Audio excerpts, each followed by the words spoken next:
Hello, welcome to another First Chapter Friday. Our story today is Heartbreakers by AliNovak.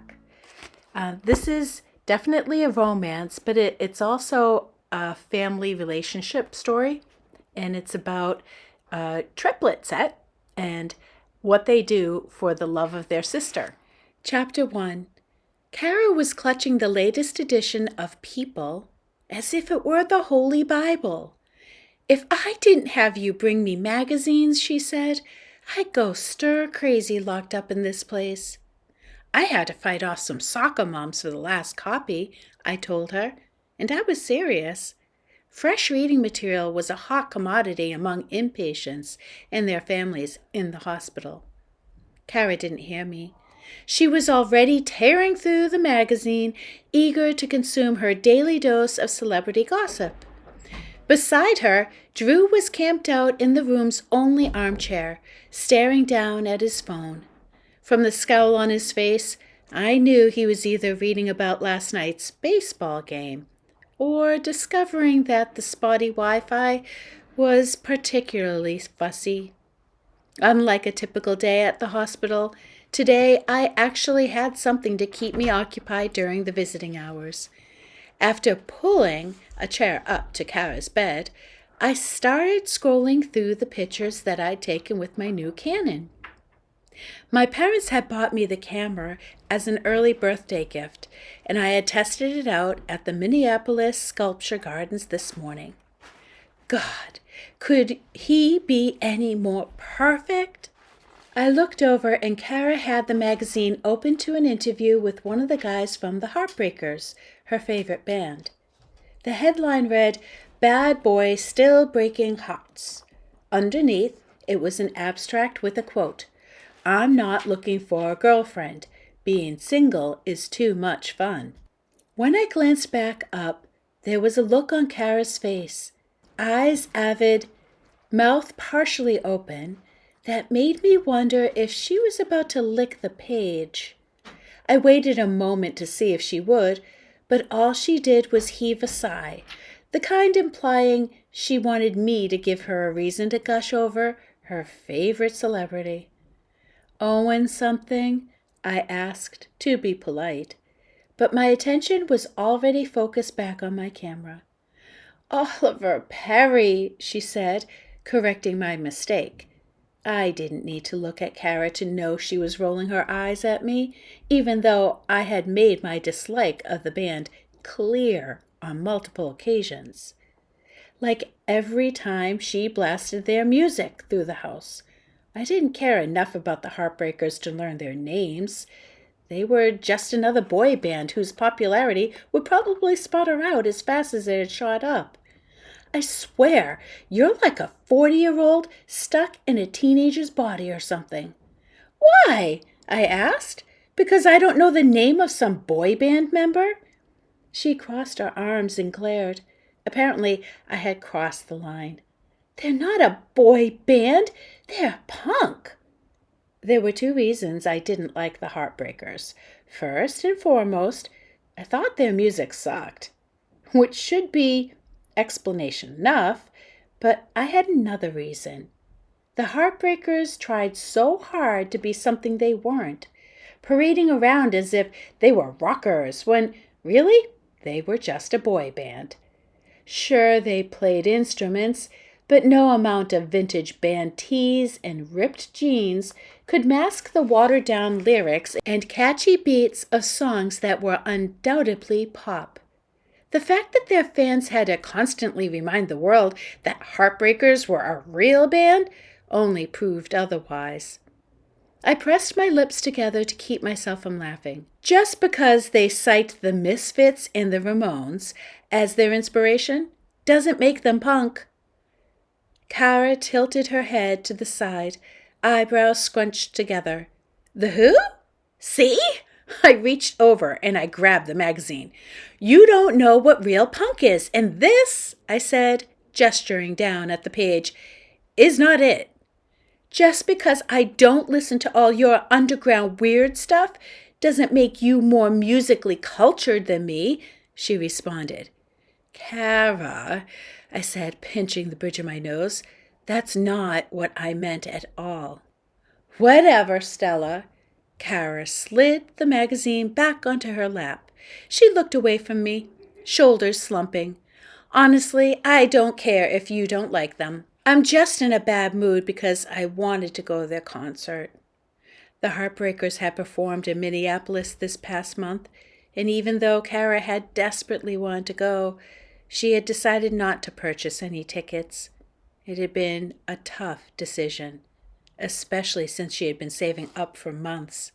But in my opinion, it was the right one, because when it came down to it, it didn't matter how much she wanted to go.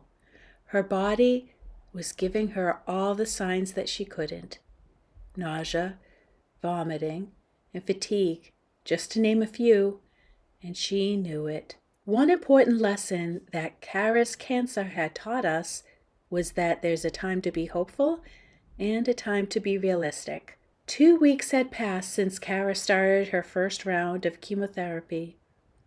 The treatment worked in cycles, 3 weeks where countless drugs were pumped into her body, followed by a rest period, before the whole process started over again. Then, after the regular chemotherapy killed off all the bad stuff in her body, Cara would be zapped with a single round of high-dose chemo just to make sure the bad stuff stayed dead. I was never really good at science, but Cara's trips to the hospital taught me a lot. Ordinarily, chemo doses are restricted to small amounts due to the threatening side effects. A higher dose might kill the cancer, but it also destroys bone marrow, which I've learned is kind of essential to life. But sometimes regular chemo isn't enough. That's how it was for Cara. After 2 reoccurrences, her doctors thought it was time for a more serious treatment. So once she received the high-dose chemo, she would need to have an autologous stem cell transplant. An autologous transplant was where Cara's own stem cells were removed from her bone marrow prior to her treatment. The cells were frozen and kept safe during her chemo, and then they would be given back by a blood infusion.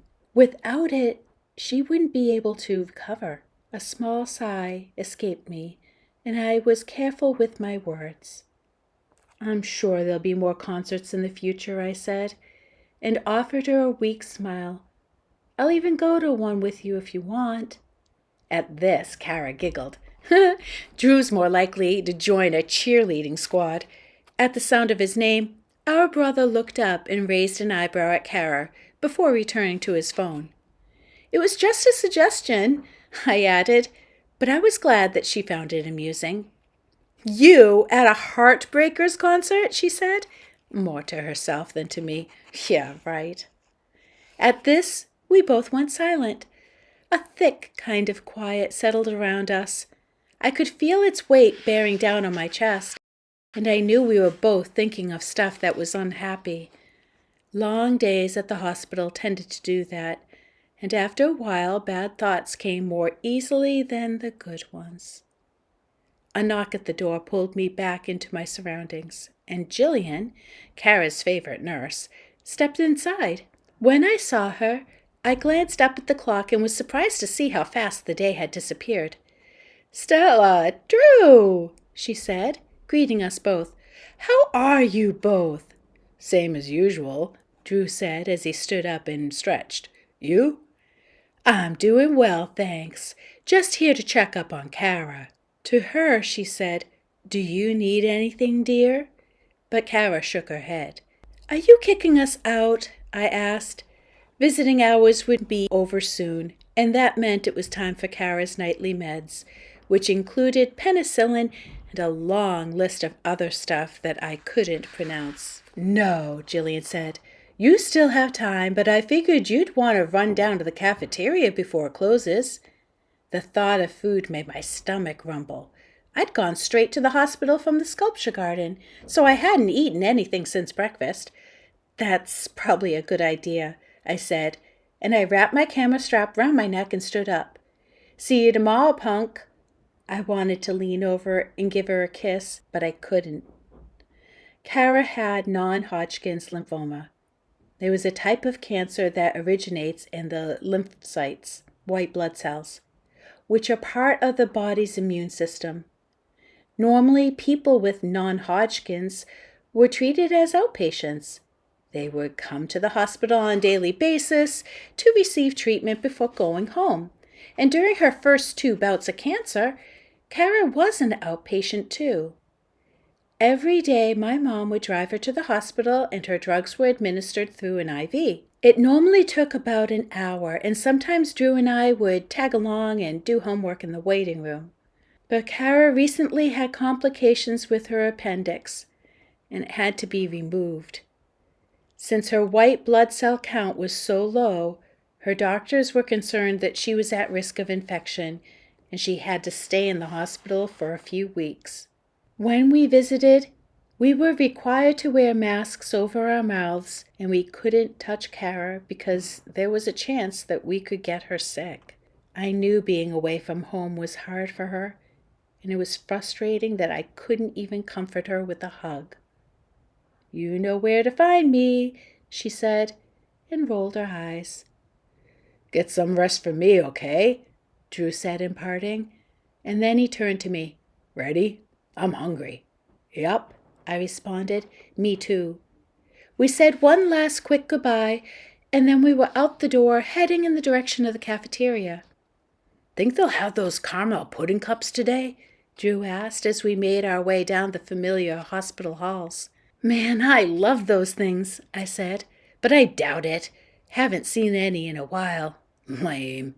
"Yeah," I said, thinking about our day. Pretty lame is right. Every day, Drew and I would mention one positive thing that had happened during the time we spent with Cara. The thing about hospitals is that they're breeding grounds for fear. If you don't constantly remind yourself about the good, the bad will seep in and take over. Because when one of your family members gets cancer, you all get cancer. It might not be the same kind, but it will still eat at you until there's nothing left inside. The tradition started when Cara was diagnosed the first time, back when we were freshmen in high school. It hadn't really hit me that my sister was sick, that I could actually lose her, until she had a diagnostic treatment and stayed in the hospital while her doctors identified the location, extent, and stage of her cancer. Our mom brought Drew and me in to see her, and all around us were children in various stages of decline, some further along than others.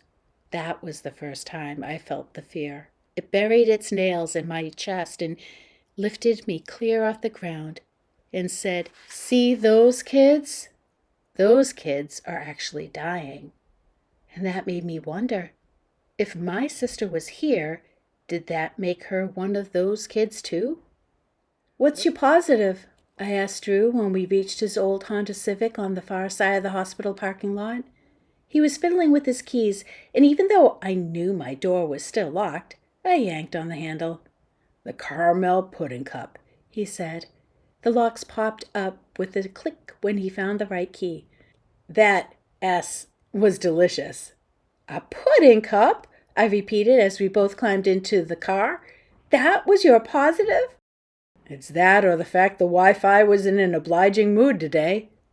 I was battling with my seatbelt, trying to untangle it and pull it forward, but Drew was being so odd that I let it fly back into place. "Are you being serious?" I asked as I stared at him, "because I honestly can't tell right now." "What does that mean?" he said. "Pudding cups are serious business." I blinked slowly and deliberately. Up until today, our positives had always been meaningful, something to keep us going. If pudding became the only redeeming part of our day, we were in trouble. Drew started laughing, and I smacked him on the shoulder. "That is not funny," I grumbled. "I was only teasing, Stella. Lighten up." "Sorry," I said, reaching for my seatbelt a second time. I only narrowly avoided making Cara cry today. "You know why she's upset, right?" Drew asked me then. "She thinks she's never going to have a chance to go to one of their concerts." Why does she have to be all negative like that? I didn't expect Cara to be sunshine and roses all the time. In fact, she deserved the right to be angry with God or the universe or whoever had dealt her with this crappy hand of all. But I hated when she spoke in definites. I'm never getting out of here. I'm never going to college. I'm never going to see the Heartbreakers perform. Like her death was already a done deal. It made me feel like I had no control over my life, like it really was all left up to fate. No, not like that, Drew said. Apparently there's a rumor going around that the Heartbreakers are breaking up. Some kind of rift between the members. Oh, well, no surprise there, I said, but I silently hoped that the rumors weren't true. Shocker considering I wasn't much of a fan, but I wanted to prove Cara and her definites wrong. She would see the Heartbreakers perform because she was going to get better. Placing his hand on my headrest, Drew craned his neck to see if there was anyone behind us before whipping out of the parking lot at full speed. Visiting hours were officially over, and some of the hospital staff had already left for the night, so the lot was relatively empty. When we reached the exit, Drew swung the car onto the left turn lane and flicked on his blinker. We both just sat there for a second, neither of us talking, as we waited for a gap in the traffic. I remembered that Drew had yet to answer my question, and I was the first to break the silence. So, what was it then? I asked. What's what? You're positive? Oh, right, he said, his head twisting back and forth, checking to make sure there were no more oncoming cars. There weren't, so he slammed his foot on the pedal and shot out into the road. I came up with an idea for Cara's birthday present. Really? I asked. I turned my full attention to Drew. What is it? Tell me. Not only was next Friday the 4th of July, but it was also Cara's 18th birthday. It was mine and Drew's as well. We were triplets. Every year we had a competition to see who could get the other the best present, and Cara normally outgifted us. This year, Drew and I decided to team up and beat her. But so far, we had yet to come up with anything worthy of winning. Okay, you know how you've been going on and on about that photographer's art gallery? Drew asked, glancing at me. The one that's opening in Chicago? You mean the Bianca Bridge? I edged forward in my seat. I had no clue what Cara's present gift had to do with my all-time favorite photographer, but whatever Drew was going on about, I had a feeling it would be good. Bianca was my inspiration and everything I wanted to be in life. As one of the most famous photojournalists of the modern world, she was known for eye-opening street photography that featured people from all walks of life. I had painted a quote from her on my bedroom wall, and all my best pictures were tacked up around it. The world moves fast, changing everything around us with each new day. Photography is a gift that can keep us in a moment forever, blissfully eternal. Whenever someone asked me why I enjoyed photography so much, I would recite Bianca's quote as if it were my own personal mantra. I was enthralled with the idea that with one click of a button, I could somehow beat time. Yeah, her, Drew said as he sped up to make a yellow light. It just so happened that her gallery's only a few blocks away. A few blocks away from what? Drew was purposely dragging this explanation out to build suspense, which was nothing short of annoying. Come on! I was bouncing up and down on my seat. Tell me! No patience whatsoever. He shook his head, but there was a glimpse of a smile on his face.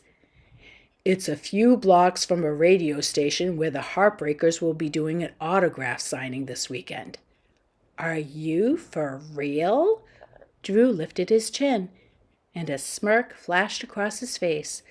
Well, Cara was really disappointed about not being able to go to the concert, and that got me thinking. There's got to be something else that the Heartbreakers or something related that would make her happy. So I Googled a list of their public events. We could drive down and get one of their CDs signed or something. And visit your art thing. Yes! I exclaimed, and I pumped my fist in the air. Cara won't stand a chance at beating us this year. I know, he said, and brushed off his shoulder. No need to thank me. I rolled my eyes, but I smiled inwardly. Something inside my chest was shifting. When Cara's cancer had come back again, I knew it was different than the first 2 times. The knot in my gut told me that if this treatment didn't work, Cara would never get better. It was a heavy feeling to carry around, almost as if 100 weights had been tied to my heart. Even now, I knew there was nothing I could do that would truly make Cara's cancer disappear, but for the first time since the reoccurrence, I felt like those weights were slowly being cut loose. It was silly, because what would an autograph CD do? But if it could lift Cara's spirits, then maybe she stood a chance. Do you think Mom and Dad will let us go? I wondered, chewing on the inside of my cheek. If they didn't, my surge of hope would dissolve and bring me lower than before. Drew shrugged. We'll be together, he said, so I don't see why not. Okay, good, I said, nodding at his answer. Are we really going to do this? A road trip to Chicago? Yeah, Drew said. Road trip to Chicago. So that's it for chapter 1. Well, there's heartbreak. I'm just going to say there might be some betrayal and some anger that occurs in this book. But I also have to say that I enjoyed seeing people become just more knowledgeable about one another and enlightened about a whole lot of things in life. And I think that you're going to enjoy this book if you pick it up and give it a try. So it was originally a Wattpad novel, and you can tell that it was written by someone younger, but it also makes it more appealing because it feels like she really knows what characters this age feel. And then you throw cancer into it, and of course, there's going to be stuff that's tough. So keeping all that in mind, I hope you do try and have a great week. Thanks for listening.